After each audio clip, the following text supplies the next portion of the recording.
Hey everyone, we just wanted to take a second to thank everyone for their overwhelming love and support through this extremely difficult time. We know that Bale would have wanted us to continue our work with the YouTube channel and to continue sharing stories. We are working on a video about Bale and his legacy that will be coming out after his funeral.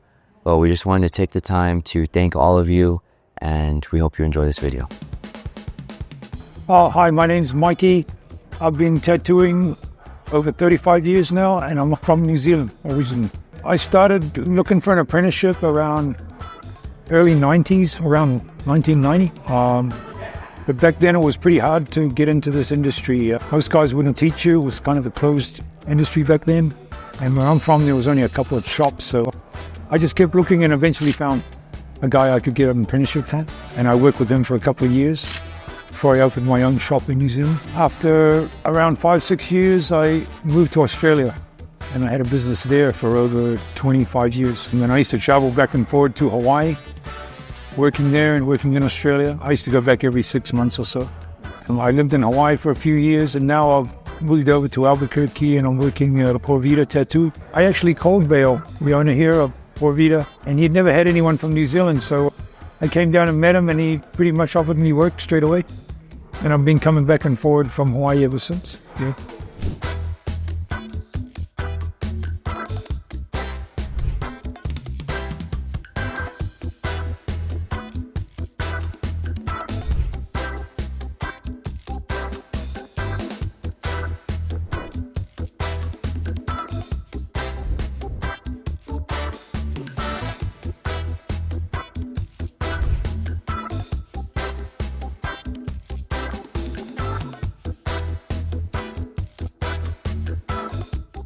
But yeah, I specialize in all Polynesian tattoos, and from all the islands, Hawaii, Tahiti, New Zealand, and all the islands that are comprised within the Polynesian triangle. Right, I'm half Maori, which is the native people of New Zealand.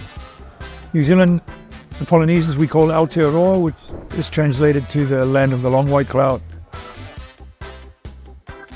I had traditional tattoos done back in the early 90s. I had Samoan tattoos done, which are quite painful, and it's quite a long process because they tattoo you on the floor and it's done traditionally. So they have a couple of guys that help to stretch the skin because the artist has to use both hands for his tools. I wanted to get Maori or New Zealand traditional tattoos done, but it had died out in our culture and only the Samoans were doing it. So I ended up getting a Samoan traditional tattoo. Yeah, all the islands have their own sort of traditional designs. Like the Hawaiians are more geometrical. Samoan and Tongan are more geometrical line work, more or less.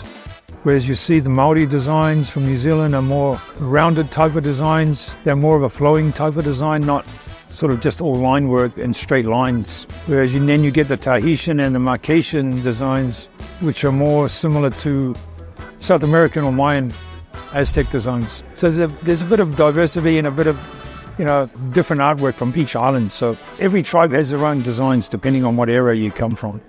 So when I was younger, I did Maori carving, and the carvers are the authority on Maori designs.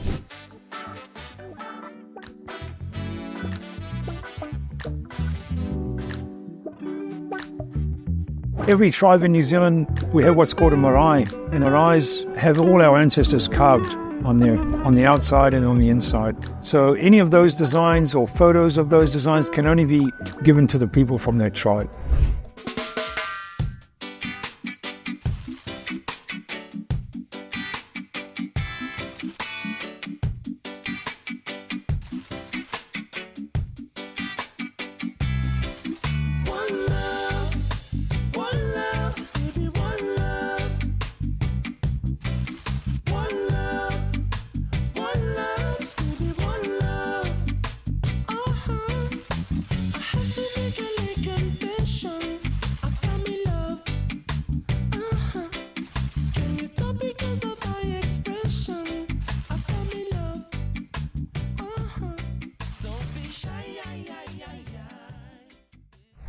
People always ask, are they offending anybody by getting a Pacific Island design and they're not from there?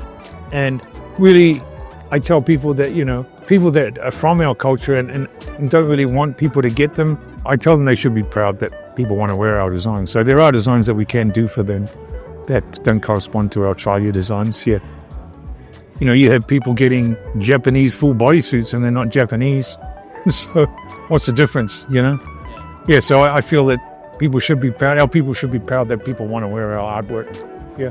When I was carving, you sort of learn the different tribal designs. Like I was saying, the carvers are the ones that have the authority and know all of the designs. So they're the ones to learn from. And wasn't a really hard transition to go from carving to tattooing. So with our traditional designs, I've done a lot of second, third generation young people in Australia that want some identity from where they're from. They'll bring a picture sometimes and I'll ask them, is this from your tribe?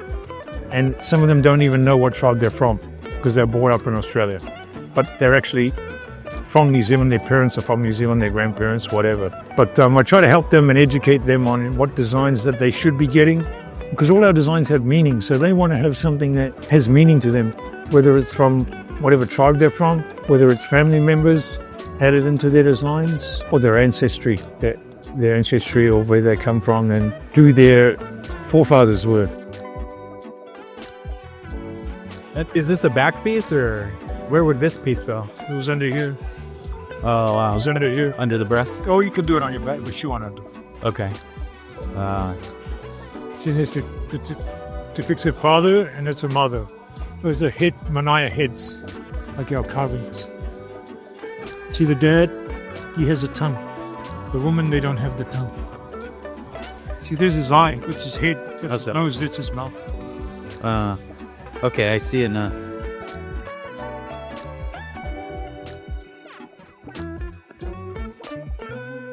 Most people give me pretty free rein. I do a lot of freehand stuff.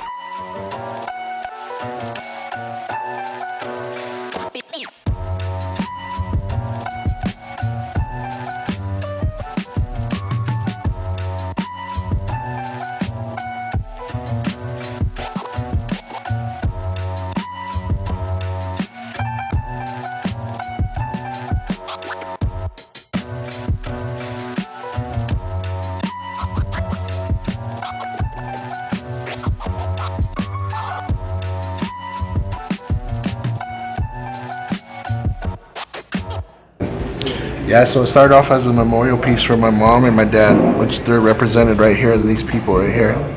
Then there's basket weaving, they're in there. So basket weaving is like bringing people together, togetherness, family.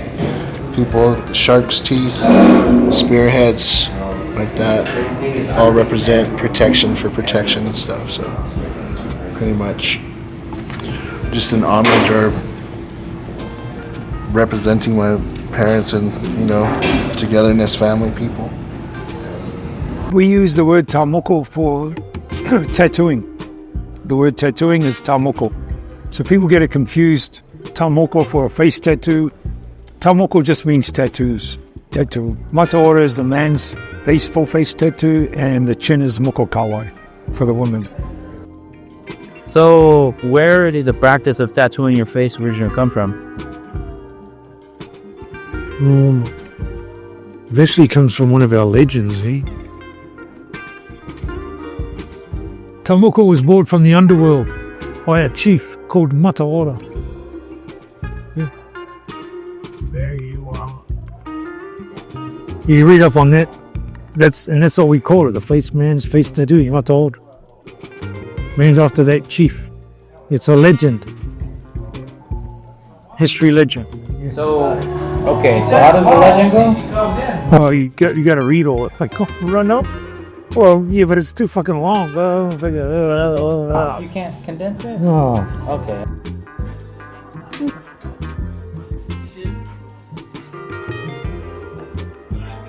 Trafficking in human heads. Yeah, then trade them. And then guys that would get them take them back to Europe and they put them in private collections, in museums, or put them on their mantelpieces for display. Some of them already died, some of them would be taken as prisoners when their tribes used to war against each other. The ones that were taken as prisoners, some of them would get their faces and heads tattooed, and then once they were tattooed, the chief of that tribe would have them killed, and they'd trade the heads. It's called moko or mokai.